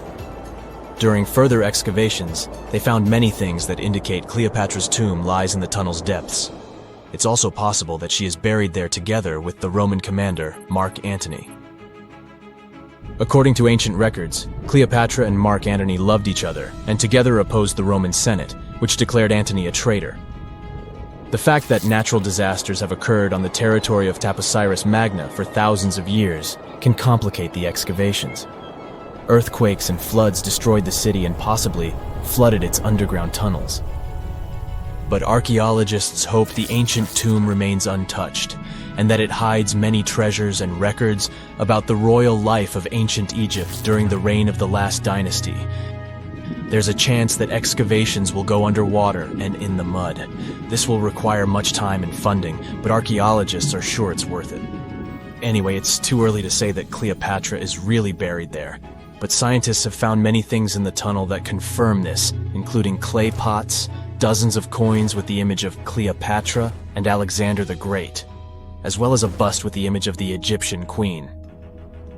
Cleopatra is still one of the most popular personalities in Egypt, on an equal footing with Ramesses III and Tutankhamun. She inspired many films, paintings, and books, but what made her so popular? She became famous for her inconsistency. She was a beautiful, intelligent ruler who pulled Egypt out of the crisis and made it a prosperous power. Medieval Arabic texts say she knew chemistry, mathematics, and philosophy, and may have written several scientific books. She knew several languages and had excellent diplomatic skills. At the same time, there are many legends that she was a femme fatale who drove many men crazy. However, there's no evidence that her beauty was incomparable. The image of a stunning model was created by Hollywood when it made several films where famous actresses performed the role of Cleopatra. And the Roman Emperor Octavian, the adopted son of Julius Caesar, specially created the image of Cleopatra as an insidious seductress because he was her enemy. Even though she was born in Egypt, Cleopatra wasn't an Egyptian. Her ancestors were Greeks, among whom was one of the generals of Alexander the Great. However, the people of Egypt loved her. She learned the language and was very sensitive to the traditions of this country. She knew the history, mentality, and customs of ancient Egypt well. She raised the level of its economy and strengthened its status as a world power. Much of this was made possible thanks to her cunning and impressiveness. She loved theatrical performances and lavish celebrations. She knew how to surprise people and put on a show. But behind the exterior image of a luxury lover was an intelligent and calculating ruler. Ancient Egypt was a rich, luxurious country, and Cleopatra did everything to increase its wealth and strengthen its position in the international arena. For example, she was once in conflict with her brother Ptolemy XIII Odd. The queen knew that she wouldn't be able to resist him, so she decided to attract Julius Caesar to their side. The Roman emperor arrived in Alexandria, where Cleopatra wanted to meet him, but Ptolemy knew about her plans and was about to prevent her from coming to Caesar. Then, instead of a rich and noisy arrival, Cleopatra decided to make her visit inconspicuous. She wrapped herself in a carpet or linen bag the emperor's servants carried into Caesar's private chambers. Cleopatra emerged from the carpet and impressed the Roman emperor with her beauty and determination. As a result, they fell in love with each other and became close allies. After some time, she impressed another influential Roman for diplomatic purposes. She arrived to meet Mark Antony on a golden barge with purple sails and silver oars. Cleopatra was dressed in the image of Aphrodite and sat under a magnificent canopy. Her servants dressed like cupids and were blowing her fan and burning incense. But Cleopatra created such a show for a reason. She knew that Antony revered Greek mythology and considered himself the embodiment of Dionysus. As a result, he was so impressed with this woman that he ended up marrying her. Cleopatra defended her crown, strengthened her alliance with Rome, and bore Antony 3 children. In Egypt, they threw big parties and enjoyed wealth with power. However, the relationship of a high-ranking official with the Egyptian queen caused a scandal in Rome. Octavian was Antony's primary opponent in the struggle for power, so he exploited the situation to darken the competitor's reputation. He used propaganda to make Cleopatra an insidious seductress in the eyes of Roman citizens. He accused Antony of succumbing to her charms.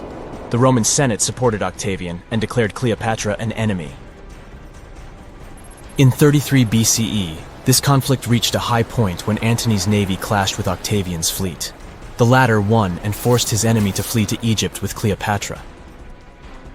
According to some records, they took refuge near Alexandria. Pursued by the Romans, they hid in one of Cleopatra's palaces and met their end. Some legends say that Cleopatra was an expert in poisons. She provoked a venomous snake, a viper or an Egyptian cobra, to bite her. Also, according to another legend, she pricked herself with a poisonous needle. There's a theory that Cleopatra always carried an ampule with poison inside her hairbrush. And when she was cornered, she soaked the needle with this poison and pricked herself. None of this can be said for sure. Scientists are still trying to find out the truth. Perhaps when they reach Cleopatra's tomb, the world will get more answers about her tragic fate. She is considered the last ruler of Egypt. After her passing, Octavian plundered her palaces and temples and returned to Rome, where he became the main emperor. He successfully ruled the country and expanded its borders. His reign ended when he turned 75. World history would have looked different if Cleopatra and Mark Antony hadn't lost that naval battle. By the way, did you know that more time has passed between Cleopatra's reign and Neil Armstrong's flight to the moon than between the reign of the Egyptian queen and the construction of the Great Pyramid of Giza? Armstrong took a step on the Earth satellite in 1969, 38 years after the birth of Cleopatra. And the construction of the pyramid took place in 2560 BCE. Imagine how long the history of ancient Egypt is. Cleopatra is closer to us in time than to the pyramids. It's nighttime, and you're about to walk inside Pharaoh Tutankhamun's final resting place. You know, King Tut. You don't have a torch, but at least you came with a flashlight. You walk down several flights of stairs and observe how the walls are carved in hieroglyphics and what looks like a spell. Those who take anything from this place will be doomed for life, the spell says. Even if you don't really believe it, this scares you a little bit. You find a huge stone door. Is it a trap? You manage to open it, but oh no, it's only an empty chamber. You check your map. It seems like you're heading in the right direction. After what feels like hours, you realize you must be trapped inside a labyrinth. You try to retrace your steps, but you can't find the door where you came in from anymore. That's it, you think to yourself. You've fallen for the Pharaoh's trap. What's worse, you didn't bring a lunch. Okay, so we've all seen Hollywood movies where the main character is exploring ancient ruins and faces some seriously dangerous traps, right? We've been told Egyptian royalty protected their final resting places with venomous scorpions and snakes, sliding doors that will trap you for life, and giant rolling boulders that will crush anyone on their paths. The thing is, were these traps truly real? Well, I regret to be the one to break it to you, but this is all fiction. These elaborate traps were too technologically advanced for ancient civilizations to pull off. That is not to say, however, that there weren't any traps at all. Ancient civilizations, like the Egyptians and the Mayans, are known for their practice of building entire monuments dedicated to the ones who had passed away. These structures would often reflect the position of person occupied in society. So, for the really important people, the VIPs of their times, massive monuments were built to host their bodies long after they were gone. Some of these civilizations believed that a person's life would continue on the other side of the veil. For that reason, a person would be buried together with the belongings of their current life. If they had a lot of money and power and stuff, that meant their resting places would be filled with riches and gold. Now imagine if you lived in ancient Egypt and you knew exactly where all the pharaohs' tombs were located and had heard rumors of the amount of wealth kept in these places. Maybe you would be tempted to go check it out, right? We're talking about large rooms filled from floor to ceiling with golden artifacts, jewels, and even money. I mean, it does sound tempting. And since there weren't any security guards protecting the entrance of these places, Egyptians needed to get creative as to how they would protect these riches. These old civilizations found some traps to be useful. A recurring one was building empty rooms inside the monument to confuse a burglar. Now, let's take a look at Amenhotep III's final resting place as an example. It was built in the city of Luxor, in a spot also known as the Western Valley of the Kings. Two French engineers originally discovered the monument between 1905 and 1914 CE. The structure is huge and has more than 10 chambers, connected by long corridors and steep stairways. The King's Chamber is the most hidden one, and for an outsider to try and find it, they will probably enter a lot of empty rooms beforehand. Other pharaohs tried to protect their riches by commissioning monuments with false doors concealing pits that were up to 20 feet deep. This way, an unwarned and unwanted visitor would be surprised by the deep hole on their way to the king's resting chamber. Alongside false doors, pharaohs made sure to build labyrinth-style corridors and false walls. This way, robbers could take hours or days before they found the king's real chamber. As to pits with poisonous snakes on them, if there were any reptiles inside these monuments, they probably got inside on their own, and would most likely not stay there for long. There is no way snakes would survive years and years without food inside these pits. So yes, another Hollywood-induced belief right there. If these traps seem boring to you, archaeologists did find an interesting deterrent in the final resting place of the Red Queen of Palenque in Mexico. Palenque was one of the most powerful Mayan cities in pre-Columbian Mexico, and the Red Queen was believed to be the grandmother of the last Mayan king, undoubtedly a person of immense importance to the empire. In her honor, a huge monument was built to keep her body after her passing. The discovery of the tomb itself was already thrilling. Archaeologists found an ancient monument when digging at the site back in 1994. The first thing they found was a room with a hidden door. Once they opened the door, they discovered a long corridor. Finally, at the end of this corridor was the Queen's chamber. The team of archaeologists was beyond excited to unearth this chamber with the mummy of the Queen herself still inside it.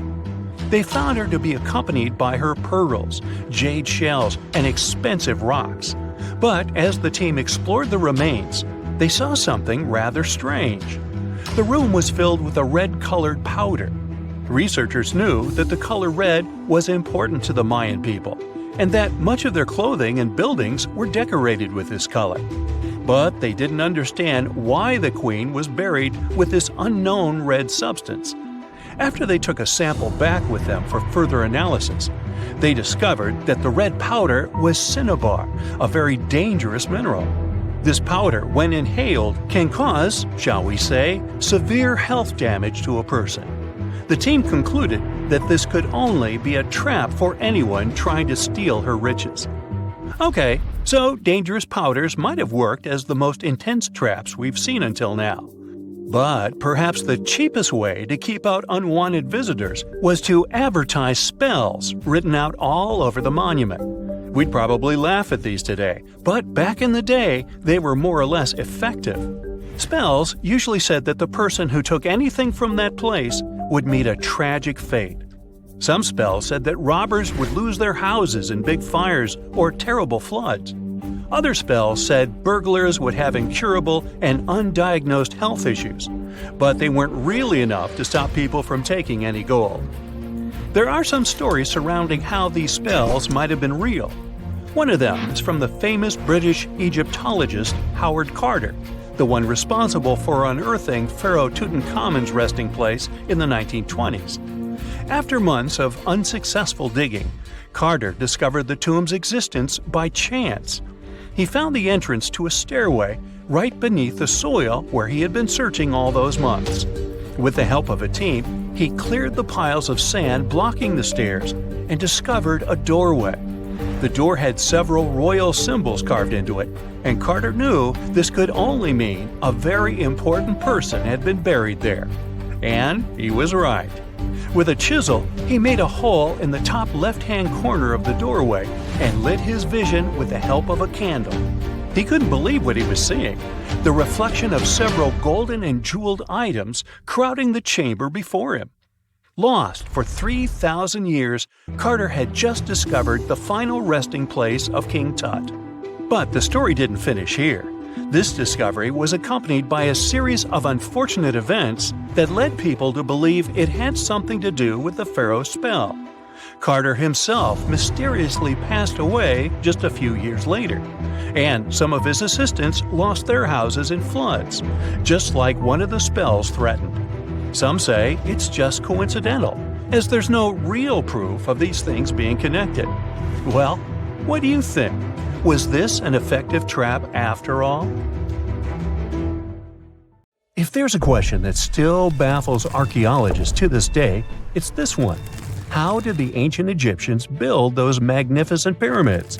As far as we know today, their resources were quite limited, especially in terms of tools and building materials.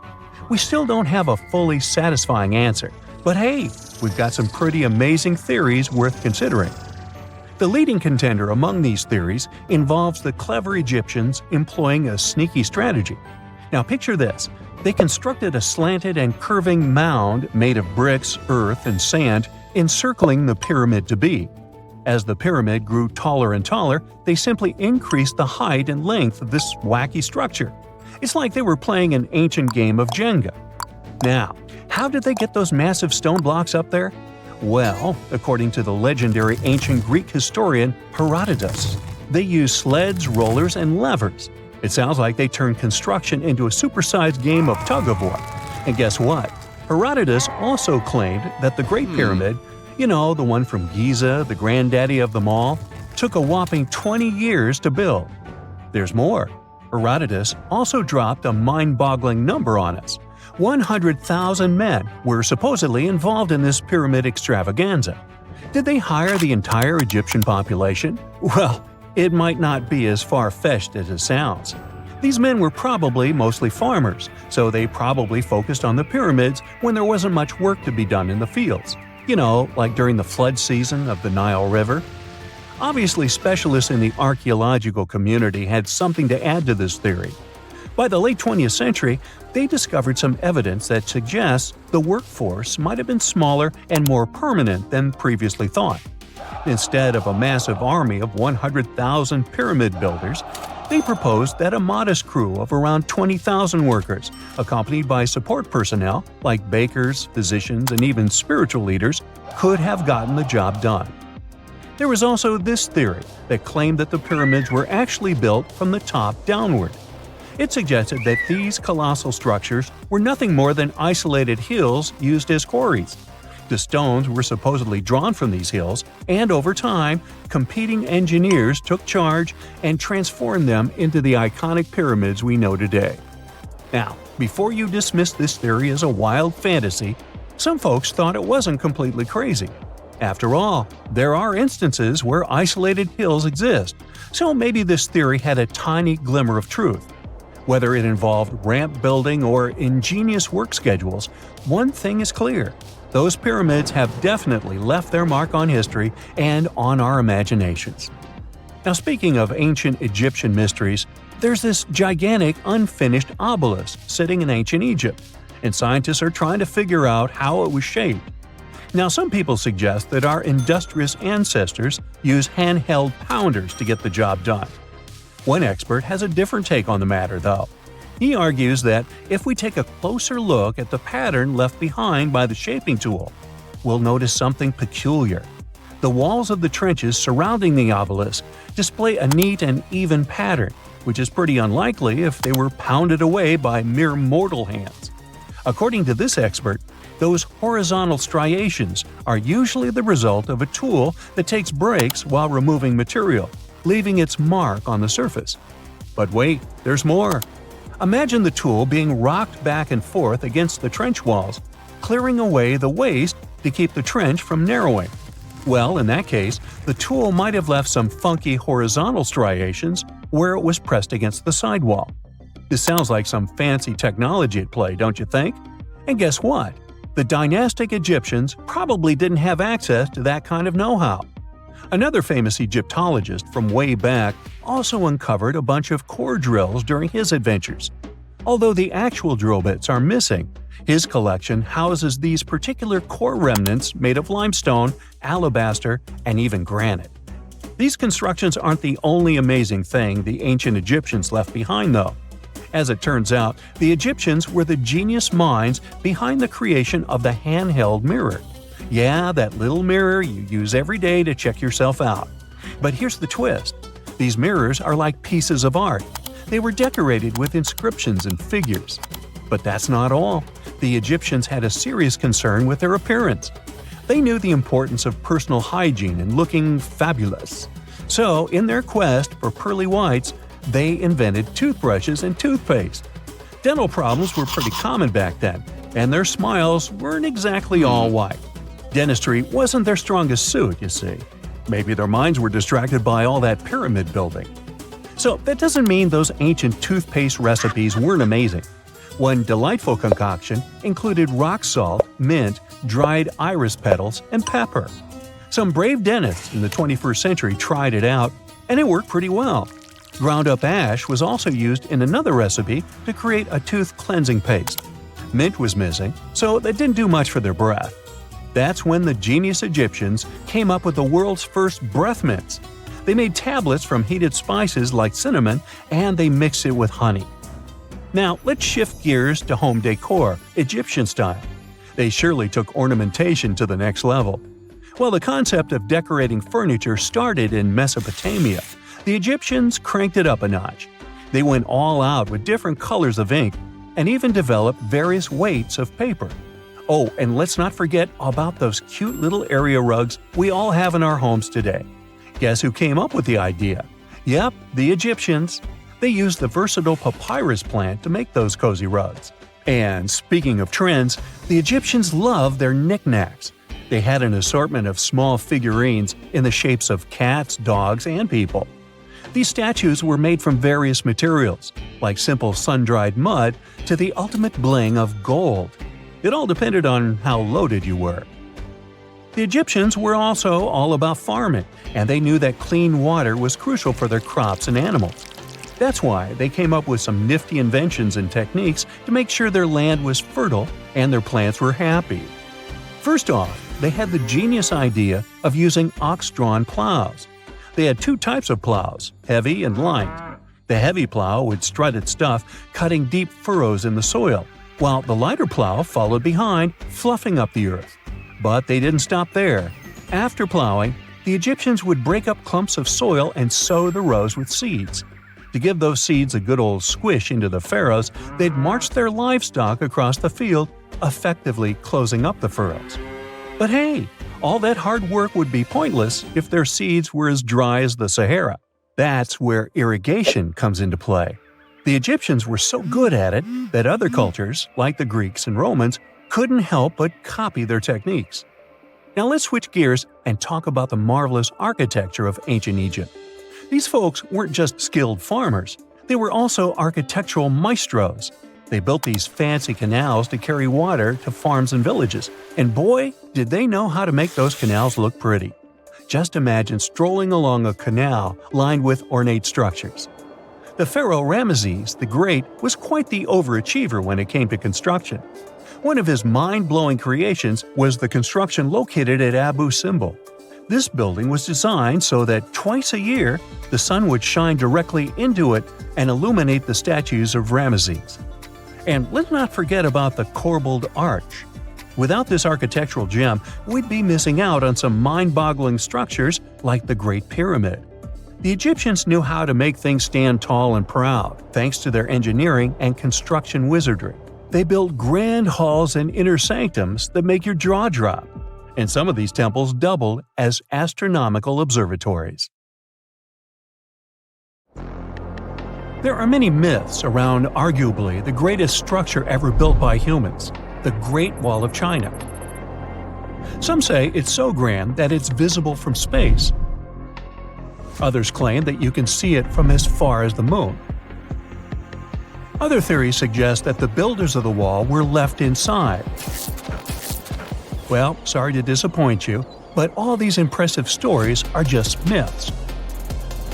But even with those stories busted, the Great Wall of China is an impressive and truly breathtaking structure.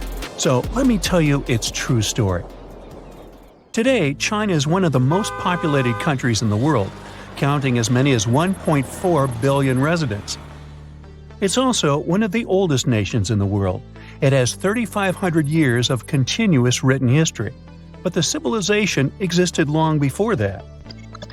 There is a theory that while the European continent, for example, was most likely reached by humans from Africa, China wasn't populated by settlers that came from somewhere else.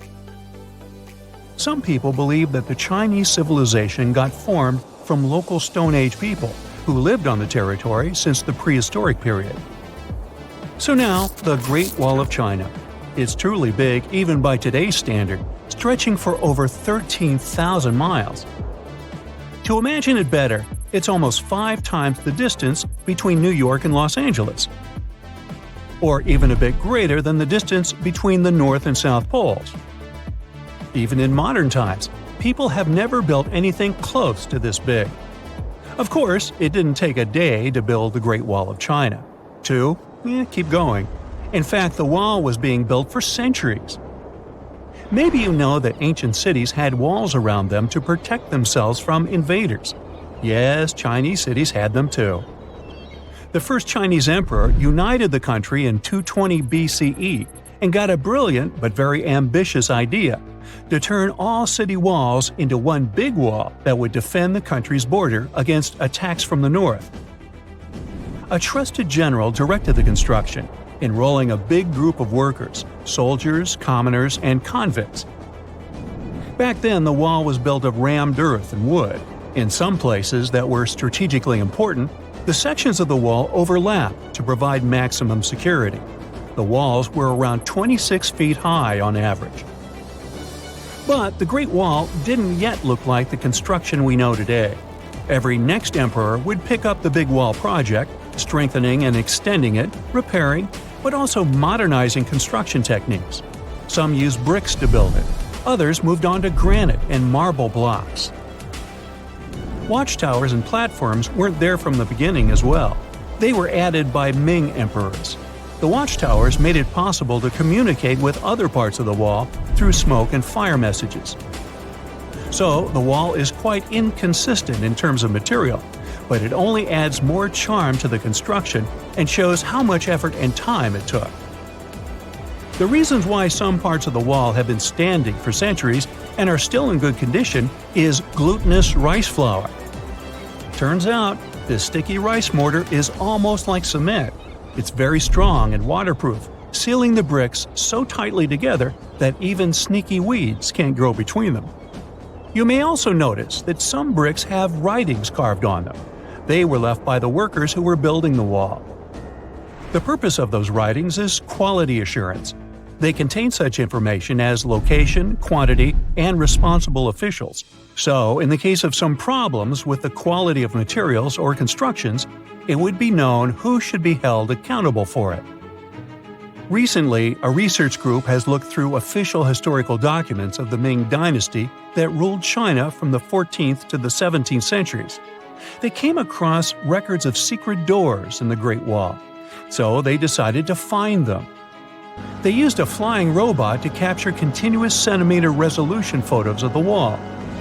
They photographed 90% of the wall that was built during the Ming Dynasty and discovered the remains of over 220 secret doors along the wall. Some of them have a specific width and height that allows only one person to go through. Others are large enough to allow 2 horses to pass at the same time. Why are the doors there? Well, the Great Wall's main goal was to protect the country from the enemy. Building doors that could let the enemy in would undermine the whole point of having a wall. So, of course, the doors were secret passages.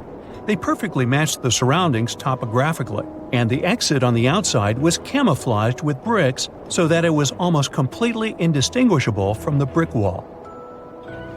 The wall was never just a defensive wall, and it was never completely closed. It could be opened on demand. It was also a structure used for trade and commerce, communication between inside and outside the wall, and of course, for defense and spying. Some doors were used for trade with the other side. Through smaller doors, a person would sneak out to spy on the enemy that lived on the other side. The hidden gates were also useful for a sudden attack. As you remember, some gates were camouflaged with brick on the outside. The exit was so indistinguishable that the enemy had no idea exactly where it was located. The inside entrance for Chinese soldiers was hollow, so they could walk through the wall and break the camouflaged exit gate from the inside, starting their surprise attack. Now, even though the main point was to prevent outsiders from getting into the city, the wall wasn't too effective on that matter. It could still be climbed over or marched around. So the wall was being watched at all times, and the guards gave signals to the troops if they saw the enemy approach. Also, the wall provided more time to mobilize and bulk up the country's forces or lure the enemy troops into a difficult strategic position. The construction stopped at the end of the 19th century. The wall lost its strategic and military importance due to technological advances. Over the centuries to today, only 8% of the Great Wall is in good condition, and the rest is damaged. Also, around 1/3 of the wall has disappeared without a trace, due to both natural erosion and human damage. I guess you could say it's now just a pretty good wall. As you remember, the first parts of the wall were built out of rammed earth and wood. These are not the most unfailing materials if we're talking about thousands of years. Also, destructive farming methods have turned large areas into a desert and contributed to erosion. Also, many bricks were taken away from the wall in the last century to be used in building farms and houses. The wall is being deconstructed stone by stone even today, but this time by tourists. Quite a few of them take a stone as a souvenir. That's a total of a lot of stones, considering that over 10 million tourists visit the Great Wall every year. Since 1987, the wall has been a UNESCO World Heritage Site, highlighting that it has an outstanding importance to humanity. The wall is one of China's 56 World Heritage Sites, second place among countries with landmarks protected by UNESCO. Who's first, you ask? Well, the top spot, with 58 World Heritage Sites, belongs to Italy. And do you know that the wall isn't only a famous tourist attraction, but also the location of the Great Wall Marathon?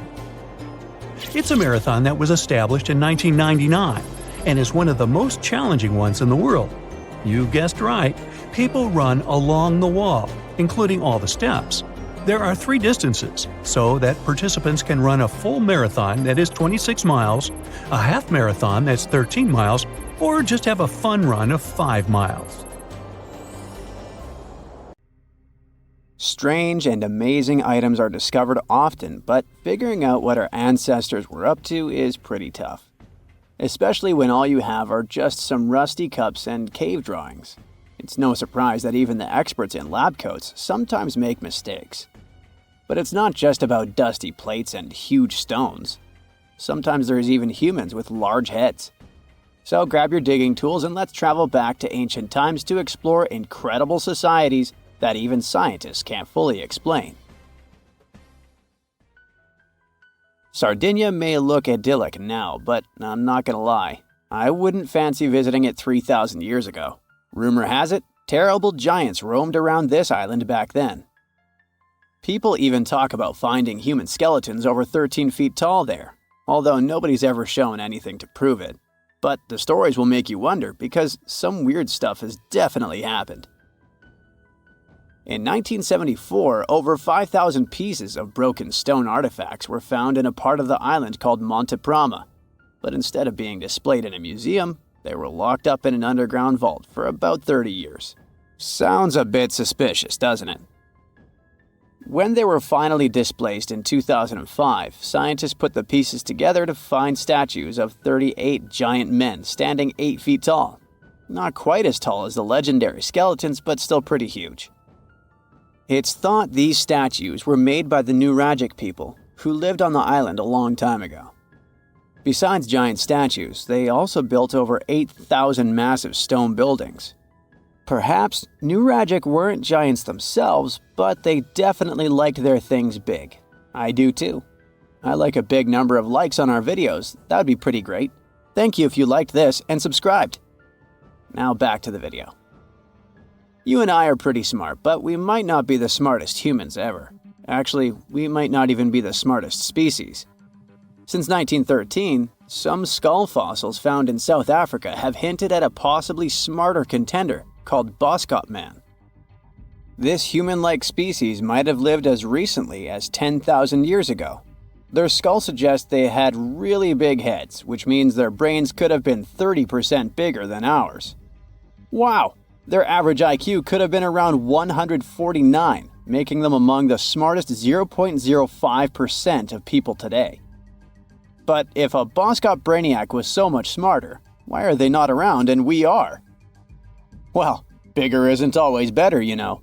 Our brains are a lot bigger than our ape relatives, mainly in the prefrontal cortex. This part helps with high-level tasks like making decisions, remembering things short-term, and being aware of ourselves. The parts of the brain that handle our senses and movements haven't really grown much. So, maybe the Boskops spent too much time dwelling on the past rather than doing practical things like hunting. But this is all just guessing. We really don't know what happened to these clever cousins of ours. Some people even argue that Boskops weren't any different from us, with the only evidence being parts of skulls. The jungle is huge. Did you know the Amazon rainforest is home to about 30% of all the world's plant and animal species? That's impressive. However, the history of one native species, humans, has long puzzled scientists. The mysterious Kasarabe people lived here for hundreds of years and then vanished around 1400 AD. People thought the Amazon only had a few scattered tribes, but recently we discovered big, unusual shapes in the ground called geoglyphs. These might look like simple shallow ditches, but they're actually the remains of a vast civilization that spread over 5,000 square miles and includes about 450 markings. Some as wide as 1,300 feet. That's insane! They likely contained ceremonial buildings and could have hosted up to 1 million people as recently as 550 years ago. Thanks to new technology like LiDAR, which uses a safe laser to map the forest without harming it, we can explore deeper. In 2019, some scans showed miles of raised roads and pathways and even pyramids over 70 feet tall. They found 26 separate settlements, 2 of which were at least 250 acres each. Damn, that's like 330 soccer fields. It's not certain what happened to the Kasarabe people. Maybe European conquistadors drove them out. Maybe the most baffling ancient civilization is one we've never actually found a trace of. Yep. I'm talking about Atlantis, the grand city that supposedly sank into the ocean. The first mentions of Atlantis come from the ancient Greek philosopher Plato, who talked about a great city near the Strait of Gibraltar. But for ages, everyone just thought Plato made up Atlantis as a perfect version of his own Athens. So why, about 12,000 years after it supposedly vanished, do we still wonder if it might be real? Well, in the 19th century, U.S. Congressman Ignatius Donnelly wrote a book giving 13 reasons why he thought Atlantis was more than just a myth. Then in 1965, some folks thought they actually found Atlantis when they discovered the Richat structure, a massive 25-mile-wide dome in Mauritania, Africa. It's so big that you can see the whole thing from space. Two astronauts flying over the Sahara Desert spotted this giant eye staring back at them and thought they'd made the discovery of a lifetime. Unfortunately, there's no solid evidence linking this structure to Atlantis. It's believed to have formed from volcanic activity about 100 million years ago. But it does look suspicious, doesn't it? Still, we're no closer to knowing the truth. Imagine going back to about 3,300 BCE and finding yourself in South Asia. Welcome to the Harappan civilization. These people were way ahead of their time. They had cities like Harappa and Mohenjo-Daro, complete with baked brick houses, sophisticated drainage systems, and even public baths. This place might have had over 5 million people, making it one of the densest regions at the time. They also invented a system of standardized weights that was incredibly useful for traders. And trading they did. These people had connections stretching all the way to the Middle East, thanks to their great skills in metallurgy. They even had a form of ancient branding. The seals were used to stamp clay on tray goods. Despite being so advanced with a thriving urban life, there's a whole bunch of mystery shrouding their language and script. We've got bits and pieces of their writing, but no one's deciphered them yet, even with all the technology we have today. We also still don't know how exactly their society worked. It looks like they didn't flaunt their social status as much as other civilizations. No grand palaces or massive monuments. Instead, their largest buildings might have been granaries. They sure were practical. Unfortunately, all good things must come to an end. Around 1800 BCE, this bustling civilization started to decline, possibly due to shifts in river patterns. As the environment changed, the Harappans packed up, moving towards more hospitable lands. Ever heard of the Minotaur? The beast with a bull's head and a man's body, hunting the bravest travelers in a massive maze. Well, this wasn't just any old tale. It was one of the most popular dramas of the ancient world. And it was inspired by this place, the island of Crete. The Minoans lived here during the Bronze Age. They had stunning palaces, amazing frescoes, and a culture so rich it still fascinates historians to this day. They built places like Knossos, which was so complex with its multi-story buildings and elaborate hallways that it might have inspired the whole labyrinth myth. Their engineering was so ahead of its time that even their drainage systems were more advanced than what many of us have today. Let me know in the comments which of these stories you find the most fascinating, and thanks for watching.